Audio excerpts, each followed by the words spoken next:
morning. It's Sunday, the 11th of May, and we're gonna go for a drive at sunrise around Nauru.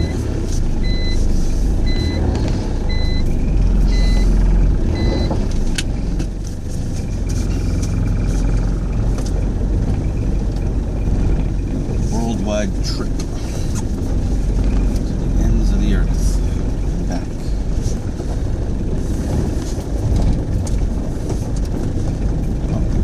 Originally intended to be a place to park your car. Pretty sure it wasn't. But like with most things in Nauru, order is seldom maintained. You can pretty much do what you want, as long as that doesn't include fixing things, doing regular maintenance, or picking up garbage. That's not allowed.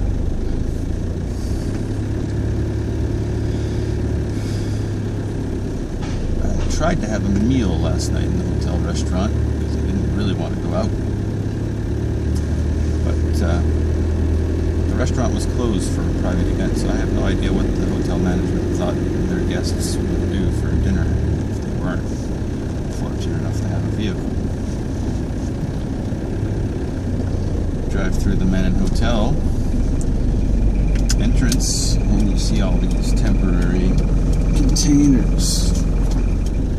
20-foot container type arrangements where a lot of the staff working at the refugee camps on top of the hill are housed. So we are now driving counter-clockwise around. Let's see how long it takes us. The speed limit here is, for some strange reason, well, not strange, but it's 40 kilometers an hour. I find that sometimes a little bit difficult to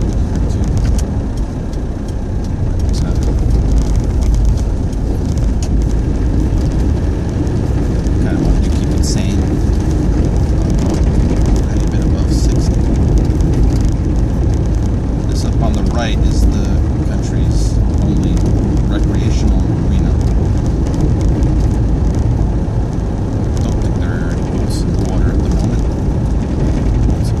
I did see a Korean flag sailboat in there. Pretty nice one. Very pretty. Not now. Seeking counter home. Stray dogs. Yes, that is a problem in Nauru. And from time to time, they attack people. Once they get together in packs, they revert to their instinctive behavior and start roaming and hunting, and they get aggressive and territorial. And 2 nights ago, I understand, a 6-year-old boy was mauled to death by feral dogs. That's really sad. Sounds like something could be done about the feral dogs. Take a lot of organization to call them, but it doesn't seem to be on anybody's agenda.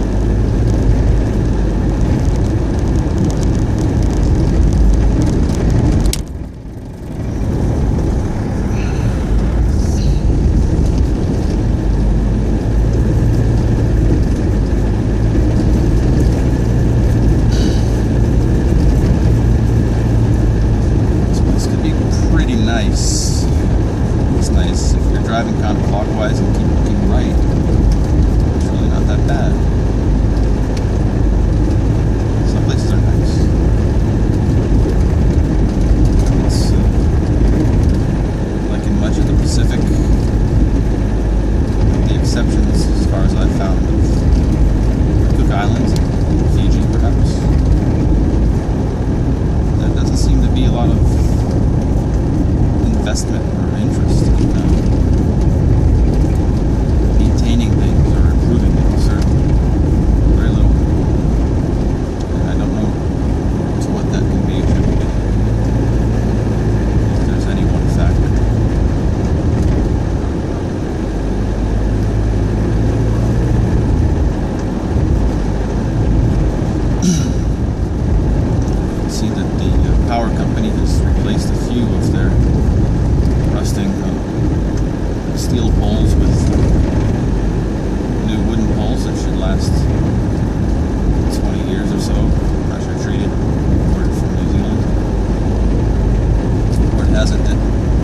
all the poles that were imported from New Zealand for this purpose actually made it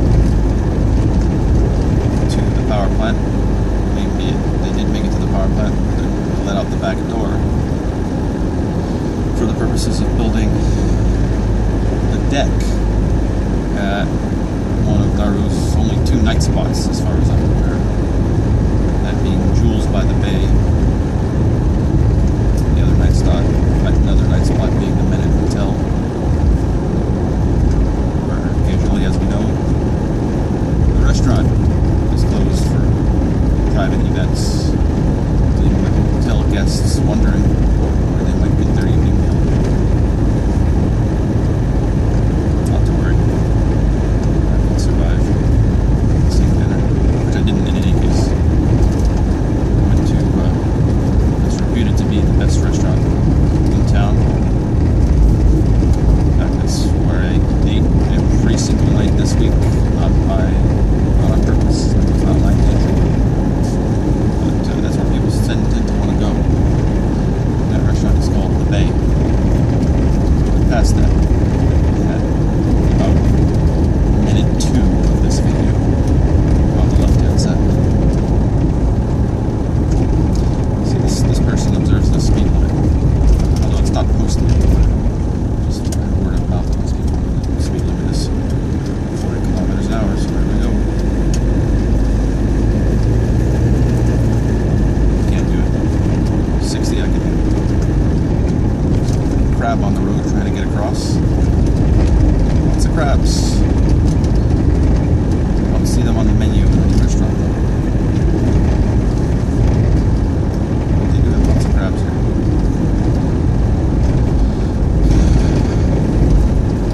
And when it rains, lots and lots of puddles. Evaporate after a couple of days, which is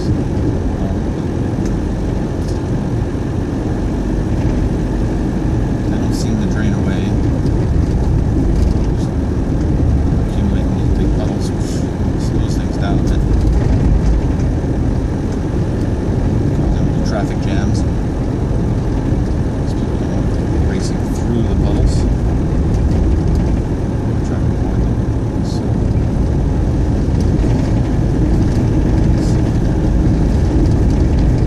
I think we're coming up on Capelli's, which is the largest import-export trading company in Nauru. They have basically a general store and hardware store and lots of containers, as you can see. And actually some accommodations on the second floor there called the Iwa Lodge. It's Capelli and Partner.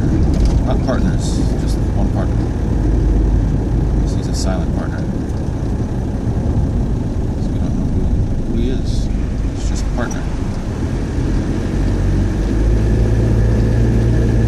For that matter, I don't know who Capelli is. Because as far as I'm aware, that place is owned by a family called Oppenheimer. Not the same Oppenheimer that is the father of our nuclear program. Not that guy. Although it is in the Pacific, we get a lot of our testing in the Pacific. He did not decide to make Nauru his home. He never cared before. Actually, the Pacific was originally, or at one point, colonized by Germany. I guess maybe they date from that era. I guess you'd have to look it up.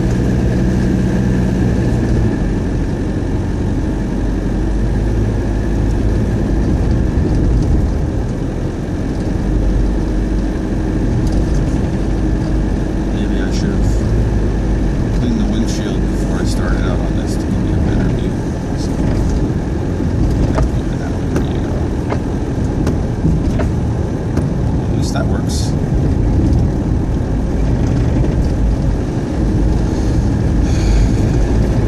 See, a lot of the cars in this island, including the one I'm driving in, don't have license plates. Some do.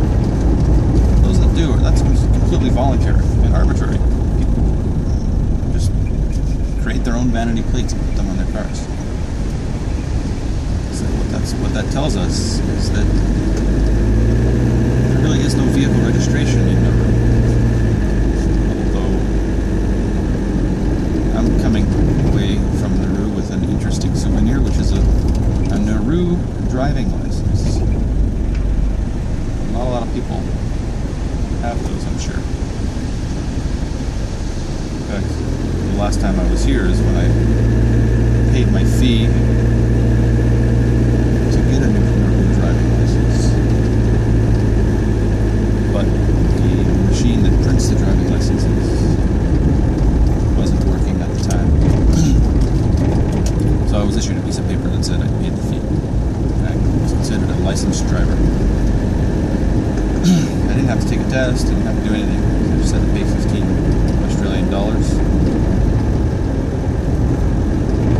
Show them the license from whatever other jurisdiction. I'm sure they don't care, they just want the $15. And away I went. Wow. Sure does rain here.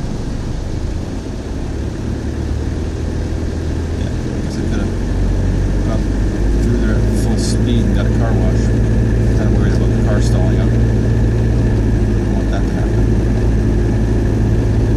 I have a feeling we're about halfway through our journey.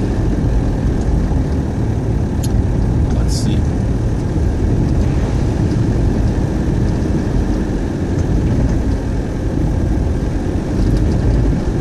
Stuff's maintained. It looks like at one point it was, built to be nice, somebody's pride. Brand new shop, brand new house, brand new this and that. A few coats of paint make it look a whole lot closer to new, but that doesn't seem to be on the priority list.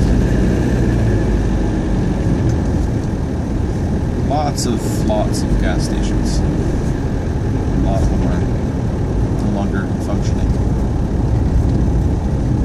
Understand that was like in the heyday of Nauru when everyone was awash with cash from their phosphate royalties. That was all people did all the time, is fill up their vehicles and drive around like I'm doing right now on this beautiful Sunday morning.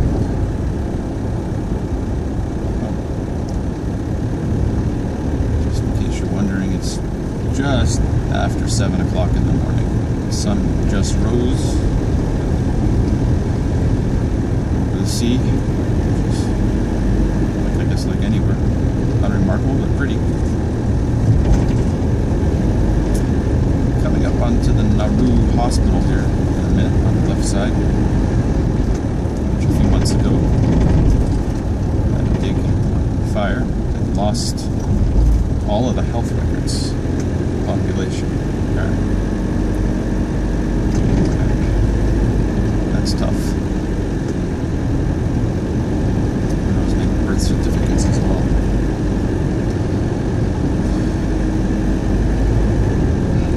Pretty soon on the right, keep an eye out, you'll see Nauru Utilities Corporation, which is responsible power production and water and handling the country's fuel supplies, diesel for power generation, and all the vehicle fleet, marine and aviation. And they run a few reverse osmosis plants to create fresh water. At one time they had an evaporative arrangement that used the waste heat from the exhaust power generators, but they moved away from that for some reason. This is the only bridge, as far as I'm aware, in it's not a bridge over a river. I don't think there is a river here, but there is this conveyor belt that brings phosphate from the crushing mills onto the loading docks to be loaded onto ships and taken away to market. And locally, among at least the Australians who've come to call Nauru their temporary home while they work at the camps or whatnot, they call the bridge the Sydney Harbour Bridge, which I thought was kind of tongue-in-cheek, a little bit witty, for lack of a better name. This is the Odin Iwo Hotel on the right that I'm just passing. That's the fallback hotel for people, I guess, when they come to Nauru.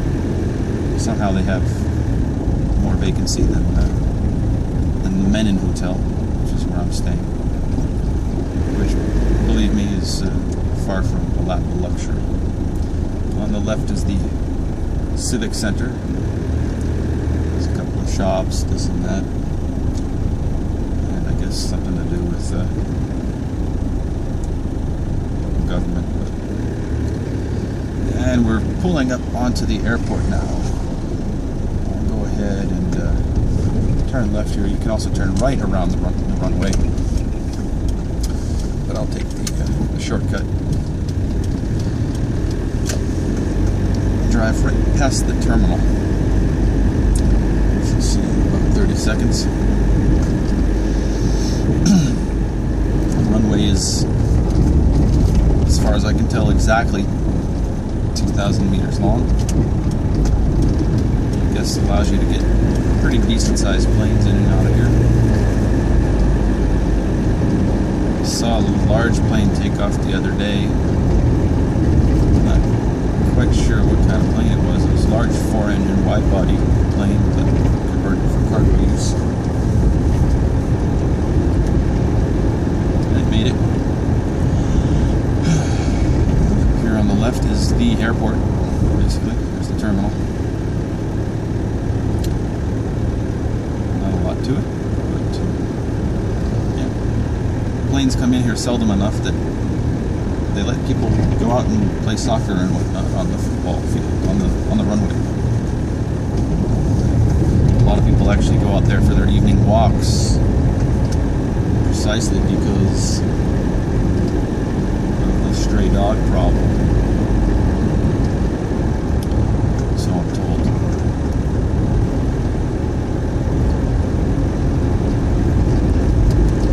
These guys in front of me are speeding. 50 kilometers an hour. This is a convoy of lawbreakers, reckless driving.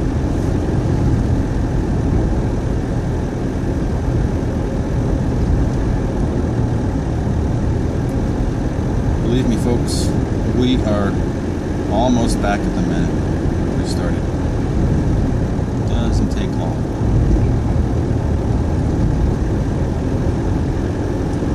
Narration hasn't annoyed you too much, but probably better than a silent drive around the island. That wouldn't have been very informative. So yeah.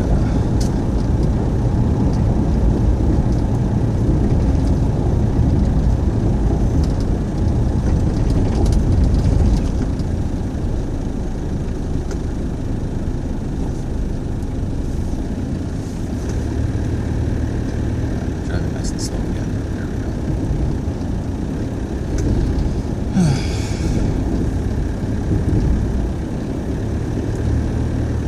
There's Milton and Ross on the right. It's a great place to avoid having breakfast. I did it once. So I'll just stick to the Menin Hotel. At least there you can get something like French toast, eggs and bacon and toast, baked beans, English style. It's not bad.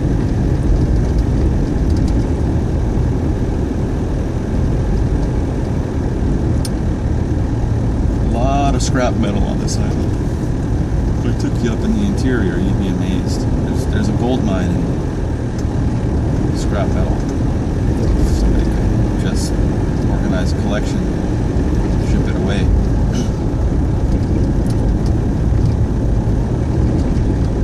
Lots and lots of big cast iron, chunks of metal from the mining operations at the old power plant. Lots of cars up on blocks that are rusted out. we'd driven around the other way, you probably would have seen a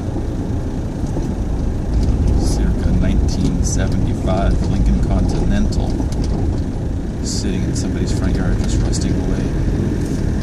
Might have been a pretty car back in the day when it was new. Lincoln Continental.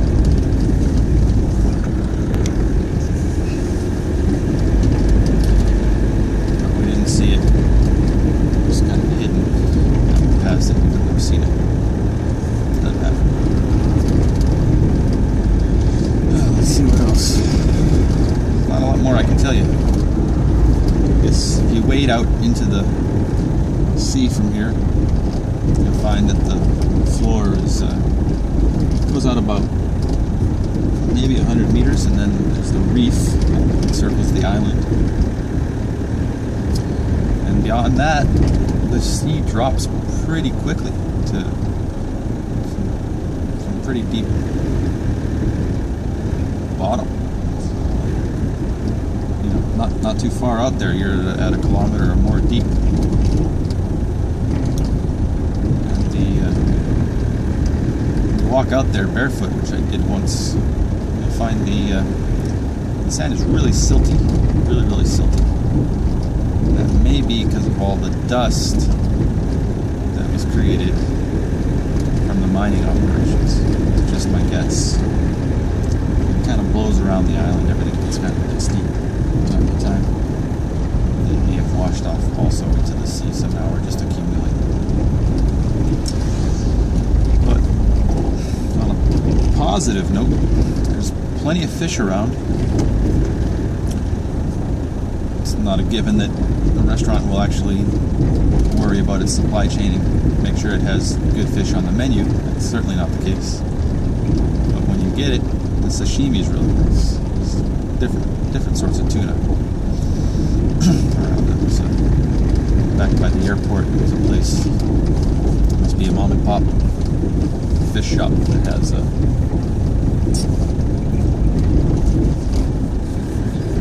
chalkboard out there advertising what they've caught. It's available. They had some sort of snapper, some bonita, some yellowtail the other day. I didn't stop in to have a look, but I'm sure it was as advertised. But from there to the Bay restaurant is probably all of maybe 5 kilometers. Less than a quarter around the island for sure. But somehow, none of that fish ended up on the Bay restaurant's menu. I should say they have it on the menu, they have sashimi. But the entire week I was here, the only time they had sashimi was the first day. And remember, I told you I ate there every night. So that was 7 days. And there's the Menin Hotel. We are back where we started. And that, folks, is Nauru. Just over 20 minutes. There you go.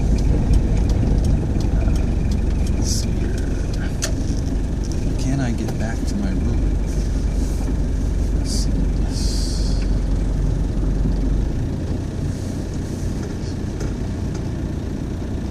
Oh.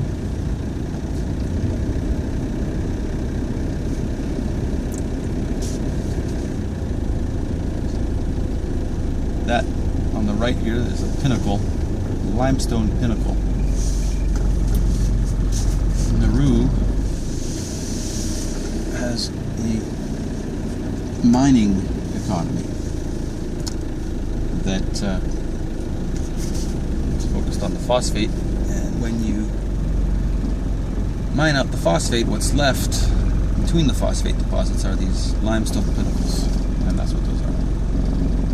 And we're done. I'm turning this off. Hope you've enjoyed touring Nauru with me. Bye.